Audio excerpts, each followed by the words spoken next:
They gave us the worst immigration system in the world. One that imports immobility, one that drives down employment and wages for Hispanic Americans, for African Americans, and for everyone. An immigration system that favors illegals over those trying to go through the process legally.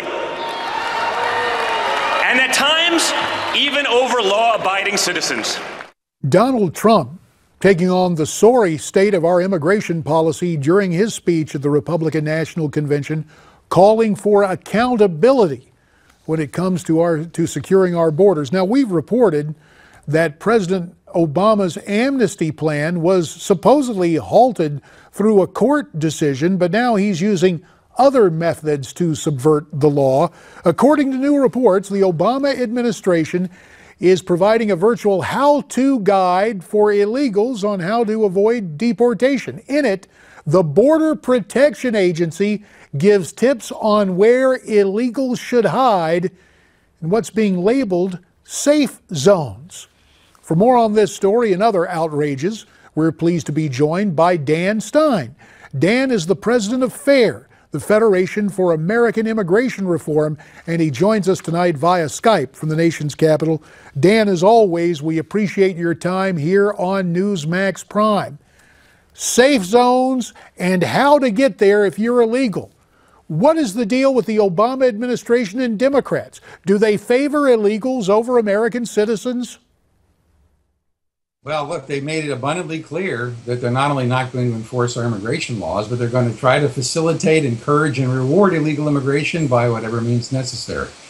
And it's a very serious problem because the president has instructed his agencies, DHS and the ones associated with it, to provide guidance on how the law will be enforced.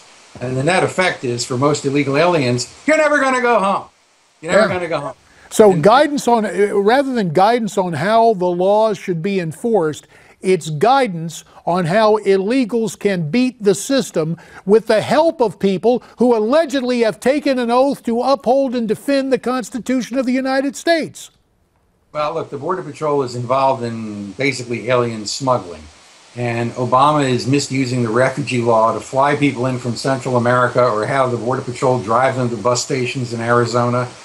People are getting paroled in as refugees from Central America who are then in turn joining illegal aliens already here and petitioning to bring other illegal aliens into the country. JD, the whole system is crumbling before our very eyes. Obama's creating border anarchy. And what we're talking about here is the website for Customs and Border Protection actually lays out guidelines on where you can hide and where you can be guaranteed they will not arrest you if you're here illegally. And keep in mind, too, that what Obama is doing is he's providing class-based relief. He doesn't have any authority to do under the law. And now he's going to the Syrians. And he's misusing what's called temporary protected status in a way that's never been done before, effectively saying it will be a rolling amnesty for people moving forward. They reset the date for protected status for Syrians for the very first time since that provision was created in 1990, which means that he's signaling he'll just keep rolling it forward as Syrians come in illegally or by whatever means they parole them in to basically guarantee they won't be removed unless a future president revokes the status. So in other words, all the folks who have taken up arms against America, all the terrorists living in Syria, because there's no check, who knows how many of them are already here, and through J, rhymes with meh, Johnson at Homeland Security, they're moving forward to make us less secure. Look, this is an extraordinarily dangerous situation. The Obama administration has lost all sense of reality here. They are willing to use whatever loophole they can solely because they don't think any court can challenge him. Alabama tried to stop the way they were bringing refugees in from Syria, and once again, a district court in Alabama said the state didn't have legal standing.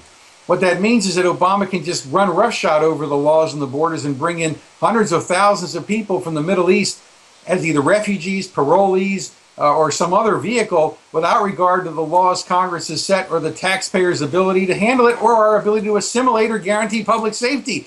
And it's going to get worse between now and the end of the year. This is a serious national crisis. What Obama's doing is thumbing his nose at the American people in Congress in a very serious way. And because the Congress already gave him the money to go ahead with this, he's just running along, getting it done. Shame on the Republican leadership that allowed this to happen. But there's something worse. Hillary's up front about it. If she's elected president in her first 100 days, amnesty. That's what's coming. Hey, let's go to the phones, Dan, at 1-877-NEWSMAX. That's 1-877-639-7629. First up, from Huntington, West Virginia, we welcome Wayne to Newsmax Prime. Hiya, Wayne.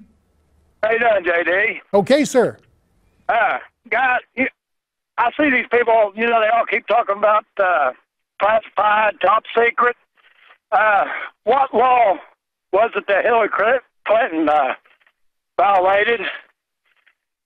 Well, there'd be a whole mess of them. I'm not a lawyer, never played one on TV, but I'll tell you, there'd be a whole mess of them. But if I'm not mistaken, it's called the Preservation of the Federal Records Act of 1950. Well, that's pretty good legal referencing right there, Wayne. And of course, we've got the problems. We got the problems with those emails. We've got all sorts of problems with Mrs. Clinton and veracity. Let me go to Dan Stein on this, and thanks for the call, Wayne. Hillary, the only thing I believe she is dead solid honest about is she is bound and determined to spread out this amnesty and to do it, quote, legally, ram a bill through Congress and sign it. Do you think she's serious about that, Dan? But it's not just amnesty, JD. What she's articulating is if illegal aliens from around the world, and there's hundreds of millions who want to come here, if they can get here, she says they can stay. So it's not just amnesty for the millions here illegally now. They're basically saying they're not going to enforce the law against illegal aliens in the future unless they're very serious violent felons or directly terrorists. So, I mean, this is not the law. And so they're saying there will be no control over future flow, in addition to not making anybody leave who's here illegally now. I mean, JD, in the history of the United States, no presidential candidate has ever run on such an irresponsible, ludicrous political position. And yet a lot of the national media, not Newsmax, a lot of the national media are not holding her accountable. Hopefully Donald Trump can highlight some of this in the campaign if the media could ever stop talking about one silly, stupid issue after another. Yep, he's just got to get to what's really important and stick with that. Dan, the last time you were on this program, you mentioned machine-style politics, but I'd like to go a little more in depth here in the 3 minutes we have left. First, let's look and listen to what you said during your last visit. By any stretch of the imagination, it's machine-style politics where politicians are basically giving out the right to live and work in this country in exchange for votes. This is graft. This is Tammany Hill machine-style politics at the expense of public safety and national self-determination. This is a serious national crisis. It is so serious, Dan, that, you said they might stop terrorists if they know about them, but the problem is they got to already be here because we've been so lax in determining who should come into this country. Let me just ask you, should we just have out and out a moratorium on future immigration until we get the system put back together the right way? Look, for a long time, Americans have been taking a back seat. Right? Most of the new jobs have gone to immigrants in the last 20 years. We basically had a scenario where we see wages are stagnant, Americans getting elbowed out of the labor force. We see national security. I mean, maybe it's time we phase down immigration, JD, so we can phase Americans back in. What do you think? I think we ought to be about Americans because we welcome people who come here legally, but the problem is the system has favored illegals and it's completely messed up for the law-abiding and for the lawful citizens. Hey, before we go in the 2 minutes that remain, let's take a call from Julie, who's checking in from Fort Lee, New Jersey. Hiya, Julie. JD, can you hear me? We can hear you well. Go ahead. Good.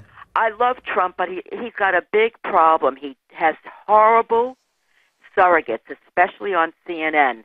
They are brutally attacked. They do not have the information. They don't have the facts. I'm talking about Jeffrey Lord and Kayleigh McInerney. They're on CNN almost every night against 4 or 5, 6 Democrats on the panel.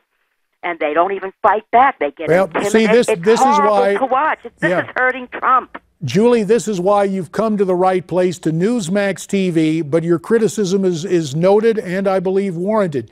Dan, you were about to make a point before Julie joined us with her concerns. We got about a minute left. Make it count. You have the last word tonight, Dan. Well, this question of phasing down immigration is important because you hit the nail on the head there, JD, which is that as a nation, we're never going to repair the immigration system, make it work, ensure the rule of law, and make it work for America unless we take a timeout or phase down immigration for a sustained period of time to give Americans a fair shake. And, ultimately to repair anything administratively, it's like the plumber. But the plumber doesn't try to fix your pipes with the water on, right? The plumber turns off the water and then fixes the pipes. In the end, we got to start talking about doing something very serious, and Trump was beginning to talk about that. It's hard to articulate these issues in the firestorm of a campaign, but we all love the story of immigration, but we love America more. Amen. Dan Stein from the Federation for American Immigration Reform, talking the right kind of reform here tonight on Newsmax Prime. Thanks very much, Dan. Now, when we come back, Donald's Trumpisms and analysis and the Lion Hillary doll. My old pal Glenn Downs will be here too, so don't you go away.